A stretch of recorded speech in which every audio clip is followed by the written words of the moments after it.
ছেলে কানান কিংবা তার স্ত্রী, তারা কিন্তু নূহ আলাইহিস সালামের প্রতি ঈমান আনেনি। তার মানে বাবা নবী হয়ে অনেক সময় ছেলে ঈমান আনতে পারেনি, তার ভাগ্যে সেটা জোটেনি। নূহ আলাইহিস সালাম নবী ছিলেন, কিন্তু তার স্ত্রী তার প্রতি ঈমান আনেনি। এজন্য আল্লাহ তাআলা বলছেন, ইন্নাকা লা তাহদি মান আহবাবতা ওয়ালাকিন্নাল্লাহা ইয়াহদি মান ইয়াশা।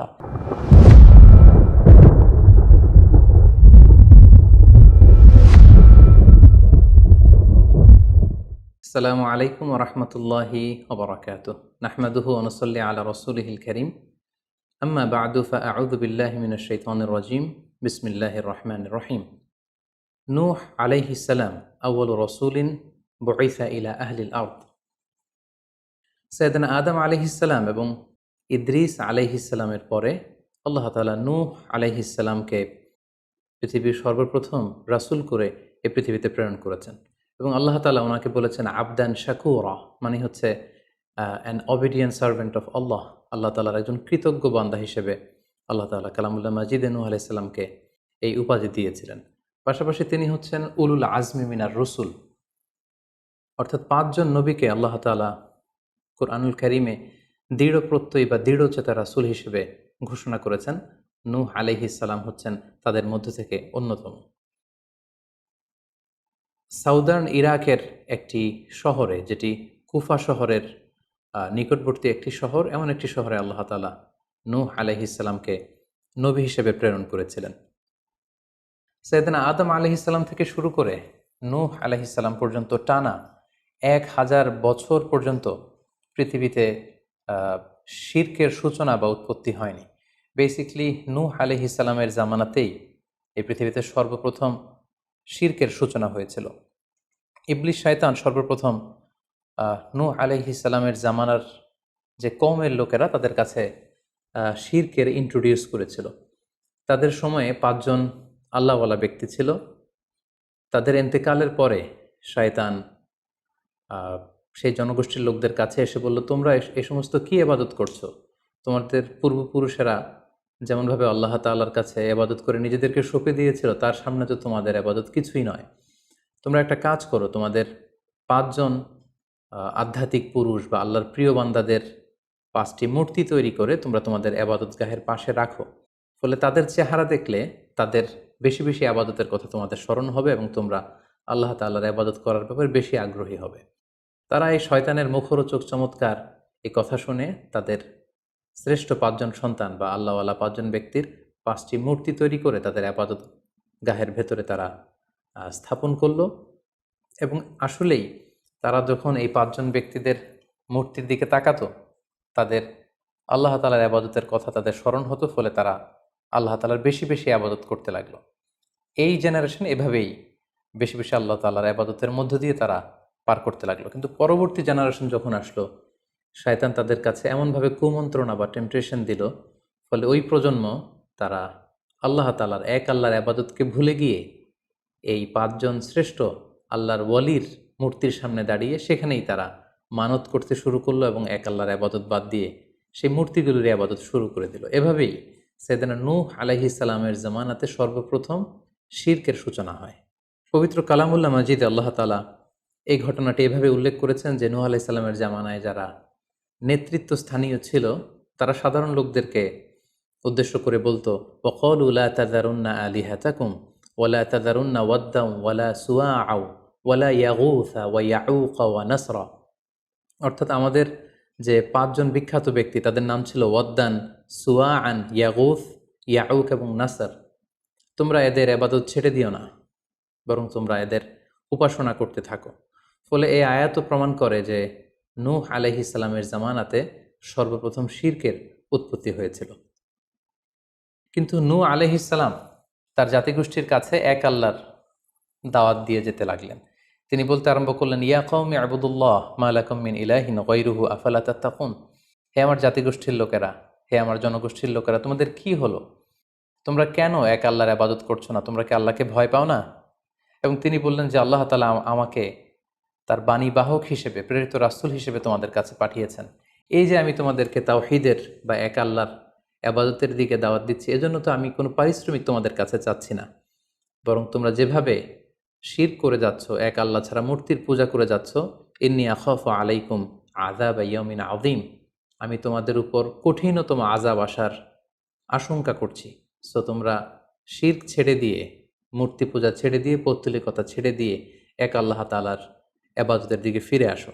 নূহ আলাইহিস সালাম যখন তার জাতিগোষ্ঠীর লোকদের কাছে তাওহীদের দাওয়াত বা এক আল্লাহর ইবাদতের দাওয়াত দেয়া শুরু করলেন, তার জাতির লোকেরা, তার কওমের লোকেরা নানা ধরনের টাল বাহানা, অজুহাত এবং বিভিন্ন ধরনের যুক্তি তারা স্থাপন করতে শুরু করলো। তাদের প্রথম যুক্তি ছিল যে, হে নূহ, কেন আমরা তোমার দাওয়াতে সাড়া দেব? কারণ সমাজের নিম্ন শ্রেণীর লোকেরা হচ্ছে তোমার অনুসারী। আরাযিলুনা বাদিয়ার রাই ওমা নারাকা ইত্তাবাআকা ইল্লাল্লাযীনা হুম আরাযিলুনা বাদিয়ার রাই। কারণ আমরা দেখতে পাচ্ছি সমাজের লো ক্লাসের যারা লোকজন, নিম্ন শ্রেণীর লোকজন, নিম্ন পেশার লোকজন, এরাই হচ্ছে তোমার ফলোয়ার। তোমরা আগে এই সমস্ত লোকদেরকে তোমার আশপাশ থেকে সরাও, তখন আমরা তোমার এ দাওয়াতকে গ্রহণ করব। তাদের আরও একটি যুক্তি ছিল যে, তুমি এই নিম্ন শ্রেণীর লোকদেরকে নিয়ে সমাজে ইনফ্লুয়েন্সিয়াল হতে চাচ্ছ। ইয়াতাফাদ্দালু আলাইকুম, এই নূহ হচ্ছে জেলে সমাজ, কৃষক সমাজ, এই সমস্ত নিম্ন শ্রেণীর লোকদেরকে নিয়ে এই সমাজের মধ্যে একটা ইনফ্লুয়েন্স ক্রিয়েট করে সে আমাদের উপর সুপিরিয়র হতে চাইছে। এটা ছিল তাদের আরেকটা যুক্তি। তারা আরও বলতো যে, আগে যদি এই নিম্ন শ্রেণীর লোকদেরকে তোমার কাছ থেকে তুমি তাড়িয়ে দাও, তাহলে আমরা তোমার উপর বিশ্বাস স্থাপন করতে পারি। নূহ আলাইহিস সালামের এই কথার জবাবে তিনি বলেছিলেন, ওমা আনা বিতারিদিল্লাযীনা আমানু, অর্থাৎ যারা আল্লাহ তাআলার উপর বিশ্বাস স্থাপন করেছে, যদিও তারা নিম্ন শ্রেণীর হয়ে থাকে, কি করে আমি তাদেরকে তাড়িয়ে দিতে পারি? তাদের আরও একটি যুক্তি ছিল যে, তুমি আমাদের মতো মানুষ, দেখতে তো তুমি আমাদের মতো মানুষ, তুমি খাচ্ছ, দাচ্ছ, ঘুমাচ্ছ, ঘুরে বেড়াচ্ছ, বাজারে যাচ্ছ, ক্রয় বিক্রয় করছো, আমাদের মতো মানুষ হয়ে তুমি কেমন করে রাসূল হতে পারো? তুমি যে রাসূল, কি করে আমরা বিশ্বাস করব? কেন আকাশ থেকে ফেরেশতারা এসে বলে দিয়ে যায় না যে তুমি রাসূল? তাহলে তো আমরা ফেরেশতাদেরকে দেখলে আমরা আস্থা পেতে পারি এবং নিশ্চিত হতে পারি যে আসলেই তুমি আল্লাহর পাঠানো রাসূল। এবং তারা পাশাপাশি আরও বলতো যে, আমাদের পূর্বপুরুষরা তো এই সমস্ত মূর্তিরই পূজা করেছে, তাহলে কি তুমি বলতে চাইছো এরা ভ্রান্ত ছিল? সর্বশেষে তারা বলতে আরম্ভ করলো যে, নূহ, তুমি হচ্ছে মিথ্যাবাদী, পাগল এবং ভ্রান্ত, আমরা আমাদের অবস্থানে অটল থাকব। এভাবে সাইয়েদনা নূহ আলাইহিস সালামের তাওহীদের যে দাওয়াত তিনি তার সমাজে ছড়িয়ে দিচ্ছিলেন, তারা ডিরেক্টলি এই একত্ববাদের দাওয়াতকে তারা প্রত্যাখ্যান করলো, রিজেক্ট করলো। কিন্তু নূহ আলাইহিস সালাম তিনি হাল ছাড়েননি। তিনি টানা 950 বছর তার জাতিগোষ্ঠীর লোকদের কাছে তিনি এক আল্লাহর দাওয়াত দিয়ে যেতে লাগলেন। কালামুল্লাহ মাজিদ আমাদেরকে জানাচ্ছে, ওয়ালাকাদ আরসালনা নূহান ইলা কওমিহি ফালাবিসা ফীহিম আলফা সানাতিন ইল্লা 50 আমা। তিনি 1 বছর, 2 বছর, 10 বছর, 20 বছর নয়, টানা 950 বছর তিনি লাগাতার কন্টিনিউয়াসলি তার কওমের লোকদের কাছে তিনি এই তাওহীদের দাওয়াত দিয়ে যেতে লাগলেন। এবং তিনি দিন রাতকে এক করে টায়ারলেসলি, রেস্টলেসলি তিনি তার জাতিগোষ্ঠীর কাছে এই একই দাওয়াত দিতে লাগলেন। তিনি বলছেন যে, রব্বি ইন্নী দাআউতু কওমি লাইলা ওয়া নাহারা, হে আল্লাহ, দিন রাত তো আমি চেষ্টা করে গেলাম, তাদেরকে তাওহীদের দাওয়াত দিলাম, কিন্তু তারা আমার কথা শুনছে না। ওয়া ইন্নী কুল্লামা দাআউতুহুম লিতাগফিরা লাহুম জাআলু আসাবিআহুম ফি আযানিহিম। এর মানে হচ্ছে, আল্লাহ, আমি যখনই তাদেরকে দাওয়াত দিতাম, তারা তাদের আঙ্গুলগুলো তাদের কানের ভেতরে ঢুকিয়ে রাখতো, যাতে করে আমার তাওহীদের কথা তাদের শুনতে না হয়। এবং ওয়াস্তাগশাউ সিয়াবাহুম ওয়া আসররু ওয়াস্তাকবারু ইস্তিকবারা, তারা আমাকে দেখলেই চাদর দিয়ে তাদের মুখ পেঁচিয়ে রাখতো, যাতে করে আমার কথাগুলো তারা শুনতে না পায়। সুম্মা ইন্নী দাআউতুহুম জিহারা। আমি, নূহ আলাইহিস সালাম বললেন, আল্লাহ, আমি দাওয়াতি কাজ করার কোনো মাধ্যমই তো বাকি রাখিনি। আমি প্রথমে পার্সন টু পার্সন আমি প্রাইভেটলি দাওয়াত দিতাম। এটা যখন তারা অস্বীকার করলো, আমি তখন পাবলিক দাওয়াত দেওয়া শুরু করলাম। আমি তাদের বড় গ্যাদারিংসে, বিভিন্ন ফেস্টিভ্যালে যে তাদেরকে এই দাওয়াতের কথা শোনালাম, কিন্তু তারা প্রত্যাখ্যান করেছে। সুম্মা ইন্নী আ'লানতু লাহুম ওয়া আসরারতু লাহুম ইসরারা। অর্থাৎ এই আয়াত থেকে বোঝা যাচ্ছে যে, নূহ আলাইহিস সালাম দাওয়াত দেয়ার বা বাণী বাহকের যে কাজ, এই গুরুদায়িত্ব পালনে কোনো ধরনের প্রক্রিয়া তিনি বাদ রাখেননি। তিনি দিনে রাতে, তিনি প্রাইভেটলি, তিনি পাবলিকলি, তিনি উৎসাহ প্রদানের মাধ্যমে, জান্নাতের সুসংবাদ দেওয়ার মাধ্যমে, কিংবা জাহান্নামের ভয় দেখানোর মাধ্যমে নানাভাবে তার জাতিগোষ্ঠীর কাছে আখিরাতের কথা, আখিরাতে আল্লাহ তাআলার সুপ্রিম কোর্টের কাঠগড়ায় দাঁড়িয়ে জবাবদিহিতার কথা, এক আল্লাহর একত্ববাদের কথা, এই দাওয়াতগুলো তিনি দিয়ে গিয়েছেন। কিন্তু অধিকাংশ ক্ষেত্রেই এবং অধিকাংশ লোকগুলোই নূহ আলাইহিস সালামের এই তাওহীদের দাওয়াতকে প্রত্যাখ্যান করেছিল এবং রিজেক্ট করেছিল। এভাবে নূহ আলাইহিস সালাম যখন দাওয়াত দিয়ে যেতে লাগলেন, তার কওমের লোকদের মধ্য থেকে ফাইনাল যে রেসপন্সটি এসেছিল সেটি হচ্ছে, ক্বালু লাইন লাম তানতাহি ইয়া নূহ লা তাকুনান্না মিনাল মারজুমিন। হে নূহ, অনেক হয়েছে, এবার তুমি থামো। তুমি যদি এই দাওয়াত দেয়া বন্ধ না করো, তাহলে আমরা তোমাকে স্টোনিং করে, পাথর মেরে, প্রস্তর নিক্ষেপ করে দুনিয়া থেকে বিদায় করে দিব। এবং তারা এও বলল যে, ক্বালু ইয়া নূহ ক্বাদ জাদালতানা ফাআকসারতা জিদালানা। অনেক হয়েছে, তুমি অনেক আর্গুমেন্ট আমাদের সাথে দিয়েছ, অনেক তর্ক বিতর্ক তোমার সাথে হয়েছে, এবার থামো। ফাআতিনা বিমা তাইদুনা ইন কুনতা মিনাস সাদিকিন। তুমি যে আযাবের ভয় দেখাচ্ছ, পারলে সেটা দেখাও। তুমি আমাদেরকে বলছো যে আমরা যদি এক আল্লাহর ইবাদত না করি, আমরা যদি পৌত্তলিকতা না ছাড়ি, তাহলে আল্লাহ তাআলা আযাব দিয়ে আমাদেরকে ধ্বংস করে দিবে। পারলে সেই ধ্বংসলীলা তুমি আমাদের সামনে নিয়ে আসো, পারলে সেই শাস্তি দেখাও, তুমি যদি সত্যবাদী হয়ে থাকো। এবার নূহ আলাইহিস সালাম তাদের এ ধরনের অ্যাটিটিউড দেখে অনেকটা হতাশ হলেন। তিনি তাদের কাছে কোনো প্রতিদান চাইছেন না, তাদের কল্যাণের জন্যই, তাদেরকে জাহান্নামের আগুন থেকে বাঁচার জন্যই তিনি 950 বছর ডেডিকেট করে দিলেন তাদের দাওয়াতি কাজে। কিন্তু তারা যখন এই দাওয়াতি কাজে সাড়া দিচ্ছে না, অবশেষে হতাশ হয়ে নূহ আলাইহিস সালাম আল্লাহকে দোয়া করলেন, আল্লাহ ফাফতাহ বাইনি ওয়া বাইনাহুম ফাতহান। আমি আর পারছি না, আপনি এবার এসপার ওসপার করে দিন, আপনি একটা ফায়সালা করে দিন। অবশেষে তিনি বদদোয়া করে বসলেন, তাদের উপর অভিশাপ দিয়ে ফেললেন, কার্ডস করে বসলেন। তিনি বললেন, রাব্বি লা তাযার আলাল আরদি মিনাল কাফিরিনা দাইয়ারা। হে আল্লাহ, আপনি এমন আযাব পাঠান, আযাব দিয়ে আপনি কাফিরদের আন্ডা বাচ্চা কাউকে আপনি অবশিষ্ট রাখবেন না। পুরো কাফির সমাজ, মুশরিক সমাজকে আপনি আযাব দিয়ে ধ্বংস করে দেন।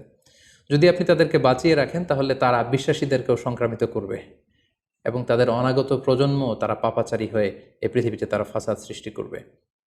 নূহ আলাইহিস সালাম যখন এরকম বদদোয়া করলেন, আল্লাহ তাআলা নূহ আলাইহিস সালামের এই অভিশাপ বা বদদোয়াকে কবুল করলেন এবং তিনি নূহ আলাইহিস সালামকে জানিয়ে দিলেন, নূহ, তোমার কথা মতো আমি এবার এটার একটা শেষ দেখে ছাড়বো এবং আমি পৃথিবীতে আযাব পাঠাবো।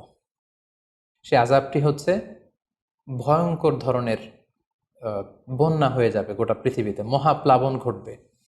সো সে প্লাবন থেকে বাঁচার জন্য ওয়াসনাইল ফুলকা বিআইউনিনা ওয়া ওয়াহিনা, অর্থাৎ হে নূহ, তুমি আমার গাইডেন্স বা আমার পাঠানো দিক নির্দেশনা অনুযায়ী তুমি বিশাল একটি নৌকা বানাও বা কিস্তি বানাও বা বিশাল একটি জলতরী বা নৌযান বানাও, যাতে করে এই মহাপ্লাবন থেকে বাঁচার জন্য তুমি বিশ্বাসীদেরকে নিয়ে এই নৌযানে, এই কিস্তিতে, জাহাজে বা এই জলতরীতে, এই নৌকাতে তোমরা আশ্রয় নিতে পারো। আল্লাহ তাআলার পক্ষ থেকে এই আদেশ যখন আসলো, সাইয়েদনা নূহ আলাইহিস সালাম বিশ্বাসীদেরকে নিয়ে বিশাল এক জলতরী বা নৌকা বা বিশাল এক জাহাজ তিনি তৈরি করলেন।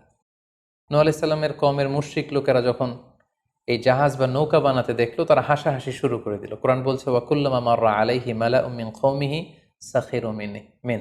তারা যখনই নৌকা বানানো, এই কিস্তি বানানো, এই বিশাল জলতরী বানাতে দেখলো, তারা ঠাট্টা বিদ্রুপ করলো। তারা বলল, নূহ, এই মরুভূমির মাঝখানে কোথায় তুমি এই নৌকা চড়াবে? তোমরা যেহেতু নৌকা বানাচ্ছ, পারলে একটা সাগরও বানিয়ে নাও, যাতে করে তোমাদের এই নৌকাকে, এই জাহাজকে তোমরা ভাসাতে পারো। সাইয়েদনা নূহ আলাইহিস সালাম এবং বিশ্বাসীরা আল্লাহ তাআলার উপর অটল থেকে আল্লাহ তাআলার দেয়া দিক নির্দেশনা অনুযায়ী তারা বিশাল নৌকা তৈরি করে ফেললেন।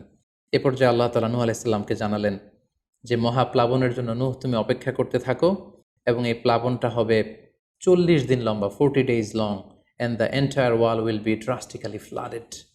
গোটা বিশ্বের এমন কোনো জায়গা থাকবে না, আনাচে কানাচে গোটা বিশ্বটা এই মহাপ্লাবনের আওতায় এসে পৃথিবীর সব প্রাণীগুলো মারা যাবে। সো তুমি কি করে বুঝবে যে আমি কখন এই মহাপ্লাবন পৃথিবীতে দিচ্ছি? সেটার একটা সাইন হচ্ছে, তুমি যখন চুলার ভেতর থেকে ফুরফুর করে, কলকল করে পানি বেরোতে দেখবে, তখনই বুঝবে যে সে টাইমটা চলে এসেছে। তখন তুমি হাত্তা ইদা জা আমরুনা বা ফারাত তান্নুর, চুলার ভেতর থেকে আগুনের পরবর্তীতে, আগুনের বিপরীতে পানি ছুটতে আরম্ভ করবে, তখনই বুঝবে যে সে সময়টা চলে এসেছে, মহাপ্লাবনের সময়টা একেবারে ঘনিয়ে এসেছে। কুল নাহমিল ফিহা মিন কুল্লি যাওজাইনি ইসনাইন, তখন তুমি সমস্ত বিশ্বাসী বান্দাবান্দিদেরকে, যারা তোমার ফলোয়ার, যারা একত্ববাদে বিশ্বাসী তাদেরকে নিয়ে সেই নৌকায় তুমি আরোহণ করবে এবং প্রতিটি প্রাণী থেকে জোড়ায় জোড়ায়, অর্থাৎ ম্যাসকুলিন অ্যান্ড ফ্যামিনিন, নারী পুরুষ জোড়ায় জোড়ায় তুমি নিয়ে সেই নৌকাতে আরোহণ করবে, কারণ এই মহাপ্লাবনটা এত ভয়ঙ্কর মহাপ্লাবন হবে, ফলে পৃথিবীতে কেউ বেঁচে থাকবে না এবং তোমরাই হবে নেক্সট জেনারেশন, এবং তোমাদের থেকেই পৃথিবী আবার নতুন করে সভ্যতা বিনির্মিত হবে এবং তোমাদের থেকে নতুন করে পৃথিবীর সব প্রাণীকুল আবার নতুন করে বংশবিস্তার শুরু হবে। আল্লাহ তাআলার এই গাইডেন্স অনুযায়ী নূহ আলাইহিস সালাম অপেক্ষা করতে লাগলেন যে কখন চুলার ভেতর থেকে কলকল করে পানি বেরোয়। হঠাৎ করে তিনি একদিন দেখতে পেলেন যে চুলার ভেতর থেকে পানি বেরোচ্ছে।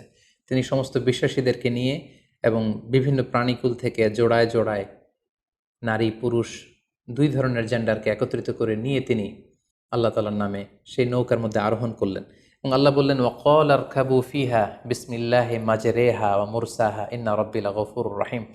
আল্লাহ বললেন, তোমরা যখন আরোহণ করবে তোমরা আল্লাহর নামে আরোহণ করবে, অর্থাৎ বিসমিল্লাহ বলে আরোহণ করবে, কারণ তোমাদের এই নৌকার এই জাহাজের গতি এবং স্থিতি এটা হবে আল্লাহর নামে।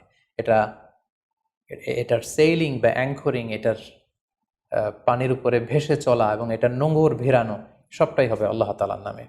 এবং আল্লাহ তাআলার আদেশ অনুযায়ী নূহ আলাইহিস সালাম সবাইকে নিয়ে সেই নৌকায় আশ্রয় নিলেন। কোরআন আমাদেরকে জানাচ্ছে, ওহিয়া তাজরি বিহিম ফি মাউজিন কাল জিবাল, গোটা বিশ্বব্যাপী এমন ভয়ঙ্করভাবে আকাশ থেকে ঝুম বৃষ্টি নাজিল হলো, জমিন তার ভেতরে থাকা পানিগুলোকে উপরে উদ্গীরণ করে দিতে লাগলো, উপর থেকে পানি নিচ থেকে পানি, ফলে গোটা বিশ্বে এক মহাপ্লাবনের পরিস্থিতি তৈরি হলো। এবং সেই ভয়ঙ্কর প্লাবনের মধ্যে, সেই ঝড় ঝাপটার মধ্যে, সেই পানির মধ্যে নূহ আলাইহিস সালামের সেই কিস্তি বা সেই জলতরী বা সেই নৌকা ভাসতে লাগলো। কোরআন বলছে যে ফি মাউজিন কাল জিবাল, বিশাল পাহাড় সম ঢেউয়ের মধ্যে নূহ আলাইহিস সালামের তরী আল্লাহর নামে ভাসতে আরম্ভ করলো এবং আল্লাহর নামে নূহ আলাইহিস সালাম সেই তরী ভাসিয়ে দিলেন। মহাপ্লাবনের ঠিক কিছু আগে নূহ আলাইহিস সালাম ওনার ছেলে কানাআনকে আহ্বান করলেন যে, কানাআন, তুমি এই নৌকার মধ্যে আরোহণ করো। আমরা ইতিহাস থেকে আমরা জেনেছি যে নূহ আলাইহিস সালামের 4 জন সন্তান ছিল, হাম, সাম, ইয়াফাস, কানাআন। এই 4 জন সন্তানের মধ্যে 3 জন ঈমান এনেছিল, শুধু কানাআন ছাড়া। নূহ আলাইহিস সালাম কানাআনকে বললেন, কানাআন ইয়া বুনাইয়া ইরকাব মাআনা, হে আমার প্রিয় সন্তান, তুমি নৌকায় ওঠো, আল্লাহর কাছে তওবা করো। কিন্তু কানাআন নূহ আলাইহিস সালামের এই আহ্বানের প্রত্যুত্তরে তিনি বলেছিলেন, আমি নৌকায় উঠবো না, সাআবি ইলা জাবালিন ইয়াসিমুনি মিনাল মা, আমি পাহাড়ের চূড়ায় যেয়ে দাঁড়াবো, পাহাড় আমাকে পানি থেকে বাঁচাবে, কারণ এই বন্যার পানি তো পাহাড় পর্যন্ত পৌঁছতে পারবে না। নূহ আলাইহিস সালাম বললেন, ক্বালা লা আসিমাল ইয়াউমা মিন আমরিল্লাহ ইল্লা মার রাহিম, হে কানাআন, আজকে আল্লাহর এই গজব থেকে, এই আযাব থেকে, এই মহাপ্লাবন থেকে বাঁচানোর কেউ নাই, কেউ তোমাকে বাঁচাতে পারবে না। পাহাড় তোমাকে আজকে সুরক্ষা দিতে পারবে না, বাঁচাতে পারবে না, আজকে বাঁচানোর কেউ নেই, তুমি তাড়াতাড়ি উঠে আসো এখানে। কিন্তু নূহ আলাইহিস সালামের ছেলে কানাআন অস্বীকৃতি জ্ঞাপন করলো। কোরআন বলছে, ওয়াহালা বাইনাহুমাল মাউজু ফাকানা মিনাল মুগরাকিন, বাবা আর ছেলের মধ্যে যখন এ ধরনের কথা চলছিল, হঠাৎ করে বিশাল এক সাগরের ঢেউয়ের ধাক্কা এসে নূহ আলাইহিস সালামের সন্তান কানাআনকে পানির মধ্যে ডুবিয়ে দিল। তাহলে এই আয়াত থেকে বুঝলাম কানাআন যারা ডুবে গিয়েছিল তাদের অন্তর্ভুক্ত হয়েছিল। এবং মজার ব্যাপার হচ্ছে, নূহ আলাইহিস সালামের স্ত্রীও এই মহাপ্লাবন থেকে বাঁচতে পারেনি। সেও ঈমান না আনার কারণে যারা ধ্বংস হয়েছিল, যাদের সলিল সমাধি হয়েছিল মহাপ্লাবনের পানির মধ্যে, নূহ আলাইহিস সালামের স্ত্রীও সেখানে নিহত হয়েছেন। এখন একটি প্রশ্ন এসে দাঁড়ায়, সেটি হচ্ছে যে এটা কি একটা গ্লোবাল ডিজাস্টার ছিল কিনা? এটা কি ইরাকের সেই সাউদার্ন পার্টেই শুধু এই বন্যাটা হয়েছিল, না গোটা বিশ্বব্যাপী হয়েছিল? এ নিয়ে ঐতিহাসিকদের মধ্যে অনেক ধরনের মতামত পাওয়া যায়। তবে একটা বড় সংখ্যক ঐতিহাসিক মুআররিখুন তারা বলেছেন যে ইট ওয়াজ এ গ্লোবাল ডিজাস্টার। এই ফ্লাড, এই বন্যাটা ছিল গোটা বিশ্বব্যাপী। কারণ আল্লাহ তাআলা কোরআনে বলেছেন, নূহ আলাইহিস সালামের বদদুয়ার কথা বলেছেন। নূহ আলাইহিস সালাম বলেছেন যে, রব্বি লা তাযার আলাল আরদি মিনাল কাফিরিনা দাইয়ারা, হে আল্লাহ, এই জমিনে একজন কাফিরকেও আপনি বাঁচিয়ে রাখবেন না। সো এই আর্থ শব্দটা প্রমাণ করে তিনি গোটা বিশ্বের দিকে ইঙ্গিত করেছেন।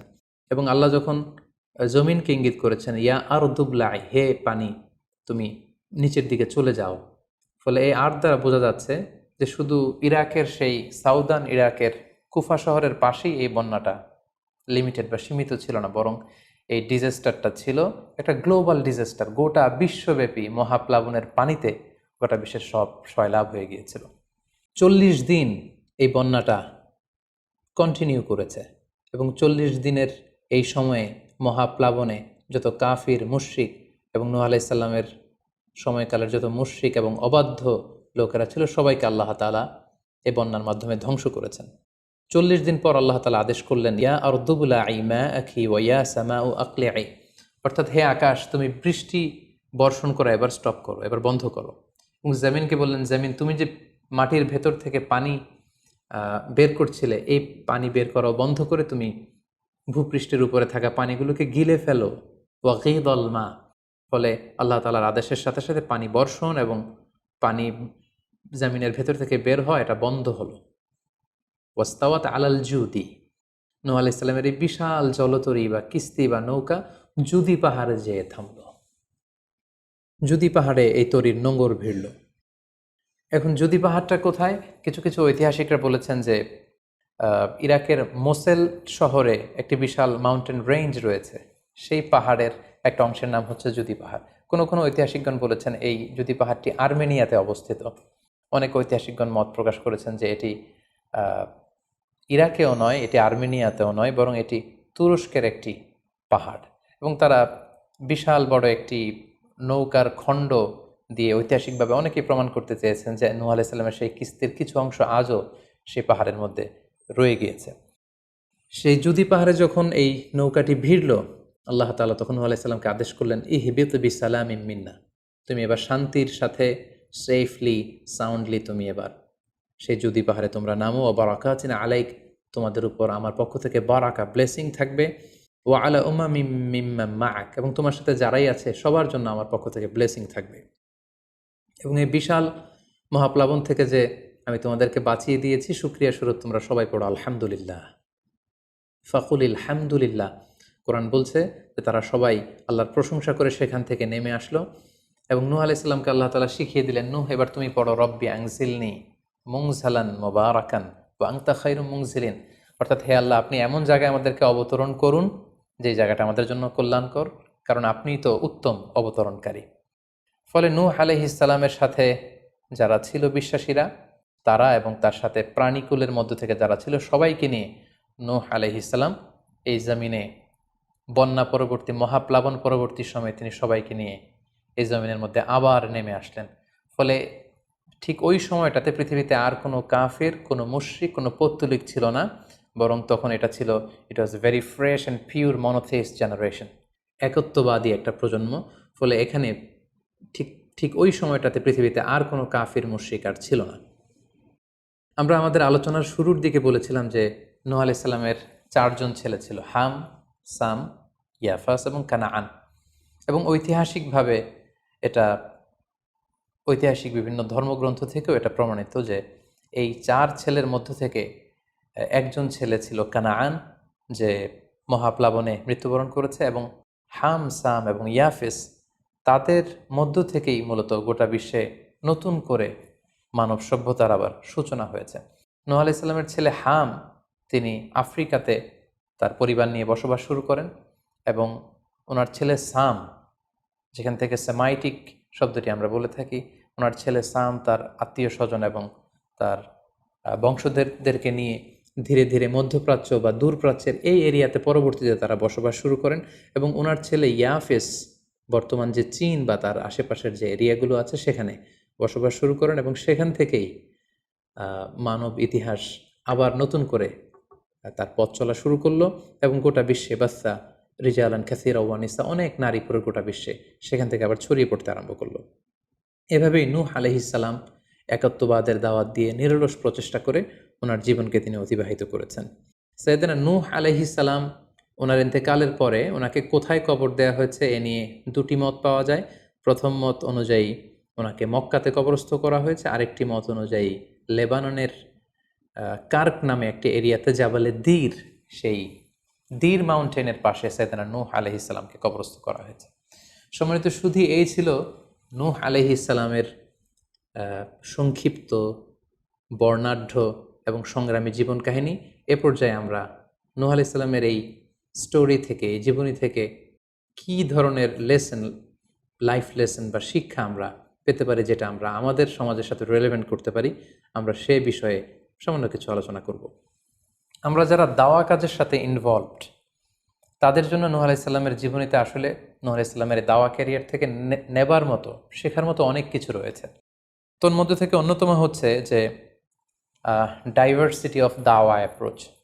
আমরা জানি যে আমরা যারা আল্লাহ তাআলার এই কথাগুলো, কোরআন সুন্নাহর এই মেসেজগুলো পৌঁছে দিচ্ছি, আমরাও কাইন্ডা বাণীবাহকের কাজ কিন্তু আমরা করছি। যেহেতু নবীরা নেই, তাদের অনুসৃত পথকে আমরা ধারণ করে তাদের কথাগুলো আমরা পৌঁছে দিচ্ছি। সো আমাদের এই দাওয়া অ্যাপ্রোচের মধ্যে ডাইভার্সিটি থাকতে হবে। আমরা যেমনি ওরালি দাওয়া কাজ করি, নবীরা ওরালি দাওয়া কাজ করতেন, মৌখিকভাবে মানুষকে দাওয়া দিতেন। এই ওরালি দাওয়ার পাশাপাশি আমরা রিটেন দাওয়ার কাজ করতে পারি, আমরা প্র্যাকটিক্যাল দাওয়া কাজ করতে পারি। অর্থাৎ প্র্যাকটিক্যাল দাওয়াটা হচ্ছে লাইভ দাওয়া। আমার কথা দেখে, আমার আচরণ দেখে, আমার ডিলিংস দেখে মানুষ ইসলামের সৌন্দর্যের প্রতি আকৃষ্ট হবে, এবং এটা খুবই ফলপ্রসূ একটা দাওয়া সিস্টেম। সো আমরা যদি নূহ আলাইহিস সালামের জীবনের দিকে তাকাই, তাহলে দেখব উনি অনেকভাবে এই দাওয়া কাজ করেছেন। উনি প্রথম পার্সন টু পার্সন টার্গেট করে তাকে একা একা বোঝাতেন। এটা যখন কাজ না করতো, প্রাইভেট দাওয়া থেকে উনি পরে সুইচ করলেন পাবলিক দাওয়াতে। কোরআন আমাদেরকে জানিয়েছে যে তার কওমের বিভিন্ন ফেস্টিভ্যালগুলোতে, সেখানকার বিভিন্ন পাবলিক গ্যাদারিংসগুলোতে, সেখানকার বিভিন্ন ক্লাবগুলোতে তিনি যে এক আল্লাহর দাওয়া তিনি সেখানে পেশ করেছেন। পাশাপাশি নূহ আলাইহিস সালাম তার সময়ের সম্ভ্রান্ত ব্যক্তিবর্গ যারা, তাদেরকে স্পেশালি তিনি দাওয়া কাজের আওতায় নিয়ে এসেছেন। এলিট সোসাইটি যারা, আমরা যদি আল্লাহ রাসূল সাল্লাল্লাহু আলাইহি ওয়াসাল্লামের দাওয়া অ্যাক্টিভিটির দিকে তাকাই, তাহলে দেখব যে উনিও কিন্তু সানাদিদে কোরাইশের যারা লিডার শ্রেণী ছিল, গণ্যমান্য ব্যক্তিবর্গ ছিল, তাদেরকে তিনি স্পেশালি দাওয়া কাজ করতেন তাদের সাথে। কারণ আমরা জানি যে একটা সমাজের লিডার যদি ইসলামের পথে আসে, ফলে তার যে লক্ষ লক্ষ ফলোয়ার থাকবে, তারাও তার দ্বারা ইনফ্লুয়েন্স হয়ে তারাও ইসলামের পথে চলে আসবে। এবং আল্লাহ রাসূল সাল্লাল্লাহু আলাইহি ওয়াসাল্লামের জীবনীতে আমরা দেখেছি যে কোনো গোষ্ঠীর বা কোনো কওমের বা কোনো ট্রাইবের গোত্র প্রধান যখন কালিমা পড়ে মুসলমান হয়েছে, তার দেখা দেখি গোত্রের সকল নারী পুরুষ তারাও মুসলমান হয়ে গেছে। দাওয়া কাজ আঞ্জাম দেওয়ার ক্ষেত্রে যারা এলিট সোসাইটি বা সমাজের গণ্যমান্য ব্যক্তিবর্গ যারা থাকবে, তাদেরকে দাওয়া দেওয়ার ক্ষেত্রে আমাদেরকে স্পেশাল এফোর্ট দিতে হবে। কারণ তাদেরকে যদি আমরা ইসলামের পক্ষে, সত্যের পক্ষে কনভিন্সড করতে পারি, ফলে তারা সমাজের আরও অনেক লোককে ইনফ্লুয়েন্স করে ইসলামের সুশীতল বাণীর ভেতরে নিয়ে আসতে পারবে।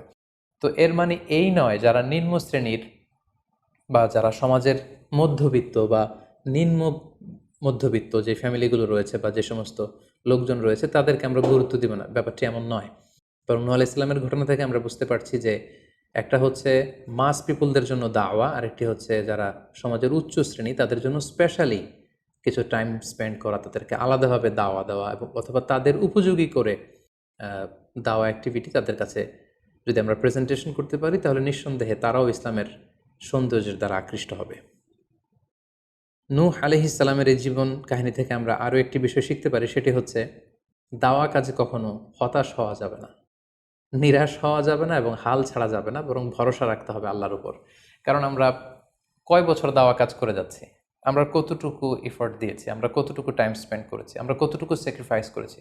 আমরা যদি নূহ আলাইহিস সালামের জীবনের দিকে তাকাই, তাহলে দেখব যে তিনি টানা 950 বছর টানা লাগাতার তিনি তার জাতিগোষ্ঠীর কাছে দাওয়াতি কাজ করেছেন, কিন্তু তিনি নিরাশ হননি, হতাশ হননি, হাল ছেড়ে দেননি, তিনি ভরসা রেখেছিলেন আল্লাহ তাআলার উপর। সো আমরা যারা দাওয়া কাজ করছি, আমরা ইনস্ট্যান্ট ফলাফলের জন্য যেন বসে না থাকি, আমরা আমাদের দায়িত্বটুকু পালন করব। নূহ আলাইহিস সালামের এই স্টোরি থেকে আমরা আরও একটি বিষয় শিখতে পারি, সেটা হচ্ছে আমাদের কাজ হচ্ছে ইফোর্ট দেয়া, বাট এটার কমপ্লিশন, এটার রেজাল্ট আসবে আল্লাহ তাআলার পক্ষ থেকে। আরবিতে বলা হয় যে আস-সা'য়ু মিন্না ওয়াল ইতমামু মিনাল্লাহ, প্রচেষ্টা করার মালিক আমরা, সফলতা দেওয়ার মালিক হচ্ছেন আল্লাহ। আমি অনেক দাওয়াতি কাজ করছি, কিন্তু আমার দাওয়াতি কাজে কেউ সাড়া দিচ্ছে না, কেউ রেসপন্স করছে না, আমার দাওয়াতি কাজে কেউ ইসলামের প্রতি আকৃষ্ট হচ্ছে না, ইট ডাজন্ট মিন দ্যাট আমি একজন ব্যর্থ দায়ী, না, এটা কখনোই না। বরং আমি সিনসিয়ারিটির সাথে আমার সর্বোচ্চ প্রচেষ্টাটুকুন আমি করছি কিনা, সেটাই হচ্ছে দেখার বিষয়। আমার কত ফলোয়ার, আমার ডাকে কত মানুষ সাড়া দিল, এটা দেখার বিষয় না, বরং আমি আমার রোলটা প্লে করতে পারছি কিনা সিনসিয়ারিটির সাথে, এটা হচ্ছে দেখার বিষয়। এর কারণ হচ্ছে আল্লাহর হাবিব সাল্লাল্লাহু আলাইহি ওয়াসাল্লাম বলেছেন, কিয়ামতের দিন অনেক নবী দাঁড়াবে যাদের ফলোয়ার হচ্ছে হাতে গোনা অল্প কয়েকজন, মানে অল্প কয়েকজন ঈমান এনেছিল। পৃথিবীতে অনেক নবী ছিল, তারা কিয়ামতের দিন দাঁড়াবে, তার বিশ্বাসী উম্মতের সংখ্যা হচ্ছে মাত্র 2 জন। পৃথিবীতে এরকম অনেক নবী ছিল, কিয়ামতের দিন তিনি দাঁড়াবেন, তার উপর বিশ্বাস এনেছিল মাত্র একজন, মানে নবীও একজন, তার প্রতি ঈমানও এনেছে মাত্র একজন। এমনও অনেক নবী কিয়ামতের দিন আল্লাহ তাআলার দরবারে দাঁড়াবে যেই নবীর কোনো ফলোয়ার নাই, যেই নবীর কোনো বিশ্বাসী উম্মত নাই, অর্থাৎ নবী শুধু একা, তার সারা জীবনের দাওয়া কাজে কেউ তার ডাকে সাড়া দেয়নি। তার মানে কি তিনি ব্যর্থ? নেভার, কখনো না। তিনি তার দায়িত্বটুকুন পালন করেছেন, এজন্য তিনি আল্লাহ তাআলার দরবারে তিনি সফল। সো কে আপনার ডাকে সাড়া দিবে, কে ইসলামের পথে আসবে, এটা আমাদের দেখার বিষয় না। আমাদের দেখার বিষয় হচ্ছে আমরা আমাদের দায়িত্বটুকুন পালন করেছি কিনা, আমরা কোরআনের, ইসলামের সুন্দর বিউটিফুল মেসেজগুলো আমরা পৌঁছে দিতে পেরেছি কিনা। That should be hour concern, সেটাই হচ্ছে আমাদের দায়িত্ব। সূরা হুদে নূহ আলাইহিস সালামের ফলোয়ার কত ছিল এ ব্যাপারে আমরা জানতে পারি। আল্লাহ তাআলা বলছেন, ওয়ামা আহমানা মাআহু ইল্লা কালিল, মানে নূহ আলাইহিস সালামের জাতিগোষ্ঠীর হাতে গোনা অল্প কিছু লোক ছাড়া তার প্রতি অন্যান্যরা ঈমান আনেনি। এই অল্প কিছু লোক, তাদের সংখ্যা কত? তাফসির ইবনে কাসিরে এসেছে, সাইয়েদনা ইবনে আব্বাস বলেন যে কানু সামানিনা নাফসান মিনহুম নিসাউহুম, নারী পুরুষ মিলিয়ে 80 জন। Could you imagine that? 950 বছরের দাওয়াতি ক্যারিয়ারে ওনার উপর ঈমান এনেছে মাত্র 80 জন। তার মানে প্রতি 100 বছরে অন অ্যান অ্যাভারেজ 10 জন ওনার উপর ঈমান আনেনি। কিন্তু উনি হচ্ছেন উলুল আজমি মিনার রুসুল, এই মহাবিশ্বের 5 জন শ্রেষ্ঠতম নবীদের মধ্য থেকে তিনি হচ্ছেন অন্যতম। সো আমাদেরকে দেখতে হবে আমরা আমাদের দায়িত্বটুকুন পালন করছি কিনা, কতজন আমাদের ডাকে সাড়া দিল, কতজন আমাদের ফলোয়ার হলো, কতজন ইসলামের পথে আসলো কে আসলো না, সেটা আল্লাহ তাআলা নির্ধারণ করবেন। নূহ আলাইহিস সালামের জীবনী থেকে আমরা আরও যে শিক্ষাটি পাই, এবং এটি খুবই গুরুত্বপূর্ণ একটি লেসন, সেটা হচ্ছে হিদায়া অনলি বিলংস টু আল্লাহ। হেদায়েত দেওয়ার মালিক হচ্ছেন Allah. Canaan and the wife of নূহ ফর এক্সাম্পল, যেমন নূহ আলাইহিস সালামের ছেলে কানাআন কিংবা তার স্ত্রী, তারা কিন্তু নূহ আলাইহিস সালামের প্রতি ঈমান আনেনি। তার মানে বাবা নবী হয়ে অনেক সময় ছেলে ঈমান আনতে পারেনি, তার ভাগ্যে সেটা জোটেনি। নূহ আলাইহিস সালাম নবী ছিলেন, কিন্তু তার স্ত্রী তার প্রতি ঈমান আনেনি।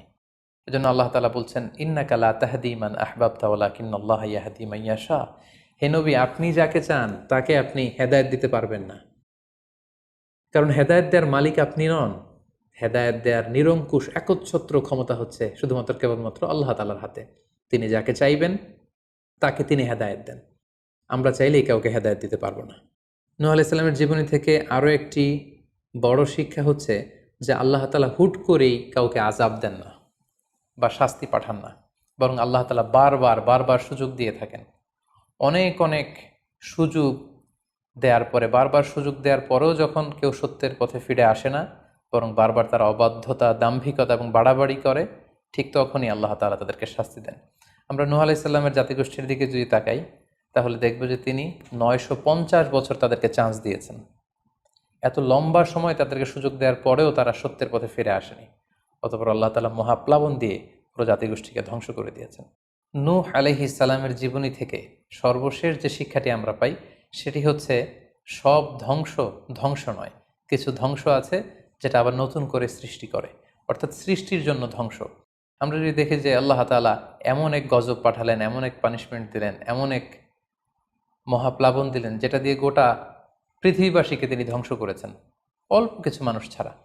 কিন্তু আমরা যদি অন্য দিক থেকে খেয়াল করি, তাহলে দেখব যে এই ধ্বংসটি ধ্বংসের জন্য নয়, এই ধ্বংসটি ছিল নতুন করে সৃষ্টির জন্য। আমরা দেখি যে অনেক এলাকাতে অগ্নিকাণ্ড ঘটে, সেখানে হয়তো বেড়ার ঘর ছিল, টিনের ঘর ছিল, তো অগ্নিকাণ্ড ঘটার পরে সেখানে বিশাল করে বিল্ডিং তৈরি হয়। তার মানে সব ধ্বংসের জন্য নয়, কিছু ধ্বংস আছে সৃষ্টির জন্য। নূহ আলাইহিস সালামের ক্ষেত্রেও এই ধ্বংসের ব্যাপারটি ঠিক এমনই ঘটেছিল। এই ধ্বংসটা শুধু ধ্বংসের জন্য নয়, বরং কাফিরদেরকে, মুশরিকদেরকে ধ্বংস করে দিয়ে নতুন এক একত্ববাদী প্রজন্মের সূচনা যাতে পৃথিবীতে ঘটে, সেজন্য আল্লাহ তাআলা এই ধ্বংসের সূচনা করেছিলেন। আল্লাহ তাআলা আমাদের সবাইকে আম্বিয়া আলাইহিমুসসালামদের অনুসৃত পথে থেকে তাদের মত এবং পথকে বেছে নিয়ে সিরাতুল মুস্তাকিমে পরিচালিত হওয়ার তৌফিক দান করুক। আসসালামু আলাইকুম ওয়া রাহমাতুল্লাহি ওয়া বারাকাতুহু।